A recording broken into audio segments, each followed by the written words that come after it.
जो वकील खुद को देशभक्त बता रहा था और जिस पर पटियाला हाउस कोर्ट में जेएनयू के छात्र संघ अध्यक्ष कन्हैया की मारपीट का आरोप लगा है, उस वकील यशपाल सिंह पंघल को लेकर बड़ा खुलासा हुआ है। यशपाल सिंह पर जमीन के नाम पर धोखाधड़ी का इल्जाम लगा है। इसी केस में आज हाईकोर्ट में उसकी अग्रिम जमानत पर आज सुनवाई होनी है। यशपाल पर जमीन के नाम पर 45 लाख रुपए के गबन का आरोप है। यह आरोप है दिल्ली के रहने वाले, ये आरोप लगाए गए हैं दिल्ली के रहने वाले सुधीर कुमार की तरफ से। तो बड़ी खबर अपने दर्शकों को बता दें, सुधीर कुमार ने जो केस दर्ज कराया उसके मुताबिक यशपाल ने उनसे बताया था कि दिल्ली के पौष इलाके ग्रेटर कैलाश पार्ट 1 में एक महिला अपना प्लॉट बेचना चाहती है, अमेरिका में बसना चाहती है। यशपाल ने सुधीर को बताया कि महिला ने उसे प्लॉट बेचने की जिम्मेदारी दी है। शिकायत के मुताबिक आंखों में धूल झोंकने के लिए यशपाल ने प्लॉट खरीदने वाले सुधीर को यह बता दिया कि अभी प्लॉट पर देखभाल करने वाला रहता है और एक बार डील हो गई है तब वो प्लॉट खाली कर देगा। जब सुधीर ने प्लॉट बेचने वाली महिला से मिलने की इच्छा जताई तब यशपाल ने यह कहकर मुलाकात टाल दी कि महिला कानपुर में रहती है। यह पूरा क्या मामला है, जरा उस पर एक नजर डालिए। यशपाल सिंह के खिलाफ केस, यशपाल पर जमीन के नाम पर धोखाधड़ी का इल्जाम लगा है। सुधीर कुमार नाम के शख्स ने धोखाधड़ी का केस दर्ज कराया है। आरोप के मुताबिक दिल्ली के ग्रेटर कैलाश पार्ट 1 में एक प्लॉट बेचने के नाम पर 45 लाख के गबन का इल्जाम उस शख्स पर जो देशभक्ति का सर्टिफिकेट बांट रहा था। आरोप के मुताबिक यशपाल ने सुधीर को बताया था कि प्लॉट एक महिला का है जो इसे बेचकर अमेरिका में बसना चाहती है। और उसके बाद देखिए जरा कैसे यह धोखाधड़ी की गई है। जब सुधीर ने महिला से मिलने की बात कही तो यशपाल ने कहा कि महिला कानपुर में रहती है। 3 करोड़ 80 लाख में जमीन का सौदा हुआ, 45 लाख रुपए एडवांस में दिए गए, 55 लाख रुपए का चेक भी दिया गया। सुधीर जब प्लॉट पर पहुंचा तो जमीन का मालिक कोई और निकला, जिसे मालिक बताया गया उस महिला की मौत हो चुकी थी। तो किस तरीके से यह धोखाधड़ी हुई है उसका आप अंदाजा लगा सकते हैं। और आरोपों के घेरे में यही है वो शख्स, इस वक्त आप देख सकते हैं उसे टेलीविजन स्क्रीन पर। पिछले कुछ दिनों से उसका नाम भी आप लगातार सुन रहे हैं, यशपाल, जो देशभक्ति के सर्टिफिकेट बांटते हुए नजर आया है पिछले कुछ दिनों में।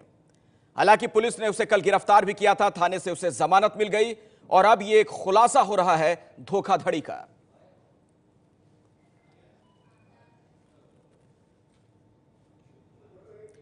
और इस मामले के शिकायतकर्ता सुधीर कुमार इस वक्त हमारे साथ जुड़ गए हैं। सुधीर, क्या हुआ आपके साथ, पूरा मामला बताइए सर। सर, मेरे साथ मिस्टर यशपाल जी ने मुझे ग्रेटर क्लास में एक प्लॉट दिया जी। हेलो, हाँ जी बोलिए।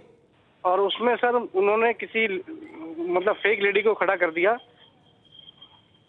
और मेरे से धोखाधड़ी करी 45 लाख रुपए की। क्या क्या कहा था उसने आपको, कैसे आखिर आपको ठगा उसने, यशपाल ने, जो आप आरोप लगा रहे हैं? उसने कहा कि ये आर ब्लॉक में R287 प्लॉट नंबर मेरा है, मैंने इसको खरीद लिया है, मैंने एग्रीमेंट कर लिया है मैडम से, मिस्टर राजकुमारी दवेजा जी से जी, और ये मेरा एग्रीमेंट है और मैं 30 हज़ार कोर्ट में वकील हूँ जी, और सेक्रेटरी बार एसोसिएशन का सेक्रेटरी हूँ मैं जी जी। ठीक है जी सर। हाँ जी, बताएं। मुझे प्लॉट के झूठे सारे कागजात दिखाए गए, DLF की रसीदें झूठी दिखाई गई जी। मैंने उन पे फेथ कर लिया वकील होने के नाते, और मैंने उनको सर 45 लाख रुपए कैश और 55 लाख रुपए के 2 चेक उनको दे दिए जी। मुझे कुछ दिनों के बाद पता चलता है कि ये फेक चीज मुझे बेच दी गई है। प्लॉट किसी मैडम का है, वो मैडम गुजर चुकी है, उनकी डेथ हो चुकी है, इन्होंने किसी महिला को दूसरी को खड़ा किया था यहाँ पे। मतलब आप ये कह रहे हैं सुधीर कि जो जमीन आपको बेचने की बात कही गई वो जमीन उनकी थी नहीं, जिसे मालिक बताया गया उसकी मौत हो चुकी थी पहले ही? हाँ जी, उनकी मौत हो चुकी थी पहले, इन्होंने किसी फेक लेडी को खड़ा कर दिया था। और उसके बाद आपने जब पैसे वापस मांगे, चूंकि ये सौदा हुआ नहीं, तो फिर क्या हुआ? सर, उन्होंने फिर मुझे पैसे देने से इनकार कर दिया। उन्होंने कहा तुम जो कर सकते हो मेरा कर लो, मैं तो वकील हूँ। मतलब धमकी भी दी धमकी भी दी इस शख्स ने आपको, यशपाल ने? हाँ जी, धमकी भी दी, मारने की धमकी दी थी मुझे। अच्छा, जान से मारने की धमकी दी उसने? हाँ जी। क्या कहा उसने, जरा बताएं। सर, उसने मेरे से ये कहा था जो कर सकते हो कर लो और तुम मेरा कुछ नहीं बिगाड़ सकते, और मैं तुम्हें ये करवा दूंगा, वो करवा दूंगा, मरवा दूंगा।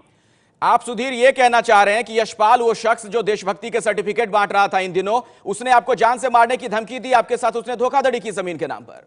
हाँ सर, मेरे पास FIR की कॉपी है, उसमें 506 धारा लगी हुई है, उसके साथ 420 है, 120B लगी हुई है, नकली कागजात बनाए हैं वो धारा 468, 471 सब लगी हुई है उसमें। अच्छा, आपने जब संपर्क करने की कोशिश की इस मामले में यशपाल से, तो क्या प्रतिक्रिया मिली? पहली प्रतिक्रिया क्या थी यशपाल की? क्या कहा उसने?